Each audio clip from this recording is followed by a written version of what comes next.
Hello दोस्तों, welcome back to my channel. तो कैसे हो आप सब लोग? होप सो अच्छे होंगे। तो यहाँ पे दोस्तों मैं बात आज करने वाली हूँ झड़ती हुई बालों के बारे में। जी हाँ, बहुत से मेरे व्यूवर्स हैं जो मुझे पूछते हैं मैम कोई उपाय बताओ जिससे कि हमारे बाल ना झड़ें। तो मैं सबसे पहले जो मैं यहाँ पे आपको 4 नुस्खे आज बताऊंगी जो कि बहुत इफेक्टिव है।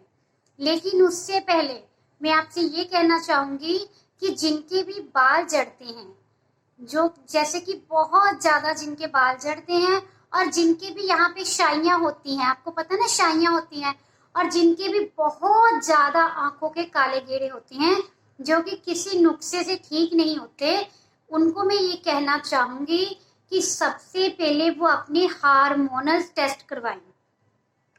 क्योंकि अगर उनके हार्मोन ठीक नहीं है तो उनकी ये प्रॉब्लम, चाहे वो कोई भी ऐसी चीजें लगा ले, वो ठीक नहीं होंगे जब तक कि हमारी बॉडी के अंदर वो हार्मोन नहीं हमारे ठीक होते। तो ये मैं नहीं कह रही, ये एक नेचुरोपैथ डॉक्टर बताते हैं। वो बताते हैं कि जब भी बाल झड़ने स्टार्ट होते हैं तो यही पहली चीज होती है कि आपके हार्मोनल इम्बैलेंस तो नहीं है। तो पहली चीज तो ये है, क्योंकि जब तक आपकी इनर से आप ठीक नहीं होंगे ना, तब तक आपको ये प्रॉब्लम आती रहेगी। आप नुस्खे लगाओगे, थोड़े दिन आपको फर्क लगेगा, फिर वैसे ही हो जाएगा। आप केयर करोगे तो थोड़ा बहुत ठीक रहेगा, लेकिन जैसे ही आप केयर करना बंद कर दोगे, फिर से आपके बाल झड़ने लग जाएंगे, आपके शाइयां आने स्टार्ट हो जाएंगी। तो ये चीजें जिनकी हैं तो बहुत जरूरी है कि वो ये करें। दूसरी चीज मैं कहूंगी कि डाइट के बिना आपके अगर बेस्ट डाइट नहीं ले रहे, आप खुद सोचिए, अगर हम खाने में अच्छा खाना नहीं ले रहे, प्रोटीन नहीं ले रहे, हमारे बालों को प्रोटीन चाहिए होती है। जब तक कि हमें अच्छी मात्रा में हमारे वो जो हमें जरूरत होती है उतनी प्रोटीन नहीं जा रही, तो हमारे बाल झड़ेंगे।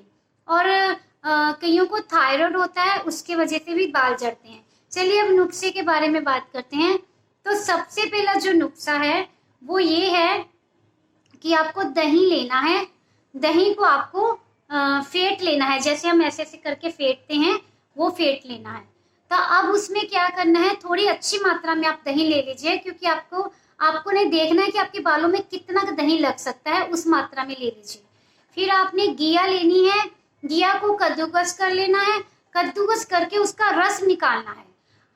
आप अब अपने अपने बाल के अकॉर्डिंग है, अगर लंबे बाल है, छोटे बाल है, उस अकॉर्डिंग तो आपने अच्छा खासा आधी कटोरी कम से कम घिया का रस होता है उसे निकाल लेना है, और फिर आपने दही में मैश कर लेना है, अच्छे से मैश कर लीजिएगा। अब उसे आपने अपने बालों पे लगाना है। तो सबसे पहले आप कर लेना, अपना शैम्पू कर लीजिए। शैम्पू करने के बाद अगर किसी को दही की स्मेल आती है तो वो पहले लगा ले, बाद में शैम्पू कर ले। तो लगाना कैसे, सब तरफ लगा के ना हल्के हल्के हाथों से ऐसे ऐसे मसाज करनी है, ऐसे नहीं मसाज करनी। बालों को कभी भी ऐसे ऐसे मसाज नहीं करते हैं, बालों को हमेशा हल्के हाथों से मसाज करते हैं, बिल्कुल हल्के। एक तो आराम मिलता है, बिल्कुल ऐसे ऐसे ऐसे हल्के हाथों से मसाज करते हैं। कभी भी अपने बालों में आपने देखा तेल लगा के कोई ऐसे ऐसे जोर जोर से करते हैं, वो नहीं करनी चाहिए, उससे भी बाल आपके टूटते हैं और जड़ने लग जाते हैं। क्योंकि जब हम ज्यादा ऐसे ऐसे करते हैं तो प्रॉब्लम हो जाती है। तो आपने शैम्पू कर लिया, शैम्पू करने के बाद इसे लगा लीजिए तो ज्यादा बेनिफिट होगा। लेकिन बहुत सारे, मैं तो ऐसे ही लगा लेती थी, लेकिन बहुत सारे लोग कहते हैं कि हमें तो वही स्मेल आती है, वो दही की स्मेल आती है। तो उनके लिए ये है कि वो पहले लगा लें, बाद में शैम्पू कर लें। तो पहला नुस्खा हो गया ये। दूसरे नुस्खे के लिए मैं बताऊंगी कि आपको मेथी दाना, चाहे तो मेथे ले लीजिए, चाहे मेथी दाना ले लीजिए, आप पे डिपेंड करता है। आपने रात को भिगो लेना है, इतने सारे पानी में आप भिगो लीजिए। नहीं सॉरी, पहले उसे पीसना है, पहले पीस लीजिए, पीस के पाउडर बना लीजिए, फिर उसे भिगो लीजिए, और अगले दिन वो लेस लेस सा हो जाएगा। वो जो मतलब कि मेथी दाना है ना, वो भी आपको अपने बालों पे लगाना है, अच्छे से अपने सारे बालों पे लगा लीजिए। आप अगर कहते हो तो मैं ये नुस्खे बना दूंगी, फिलहाल अभी मैं नहीं लगाती हूँ क्योंकि मैंने स्ट्रेटनिंग करवाई हुई है, तो स्ट्रेटनिंग में ये नुस्खे नहीं लगाते हैं। तो 1 साल तो मैं ये नुस्खे नहीं लगाऊंगी, लेकिन उसके बाद क्योंकि मेरे ऑलरेडी बाल जड़ रहे हैं तो मुझे ये लगाने ही पड़ेंगे, क्योंकि स्ट्रेटनिंग के बाद बाल जड़ जाते हैं। तो सोच समझ के स्ट्रेटनिंग करवाइएगा। अगर कोई क्वेश्चन स्ट्रेटनिंग के प्रति हो तो बताइएगा, मैं पूरा डिटेल वीडियो बनाऊंगी। तो आपने दूसरा नुस्खा आपको पता लग गया, ये भी आपने अच्छे से अपने मेथी दाने को अपने बालों पे लगा लेना है, यानी कि उसको जो अच्छे से जो गोल होगा, उसके बाद उसको कम से कम आप रखिए आधा घंटा, पौना घंटा, 1 घंटा, जितना आप रख सकते हो उतना रख लीजिए। बाद में उसको वॉश कर लीजिए।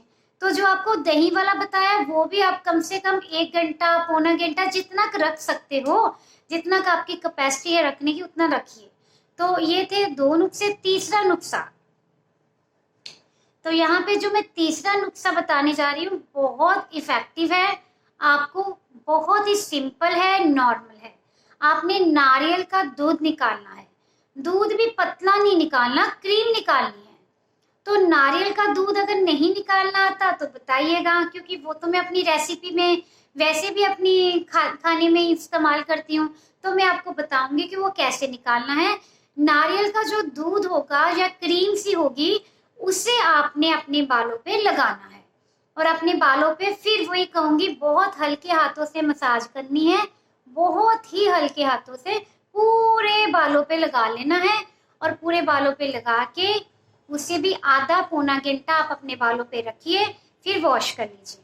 तो ये जो नारियल का दूध है जो है, उसका जो बुरादा बचेगा उससे आप अपनी स्क्रबिंग कर लीजिए फेस पे, यहाँ पे सारी स्क्रबिंग कर लीजिए, ये कुछ भी फेंकना नहीं है।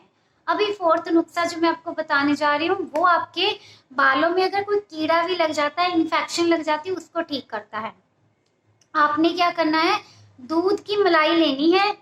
अब दूध की मलाई को ऐसे निकलना ना, जब हम मक्खन बनाते हैं तो हम उसको गोटते हैं, गोटने के बाद वो पतली पतली बन जाती है।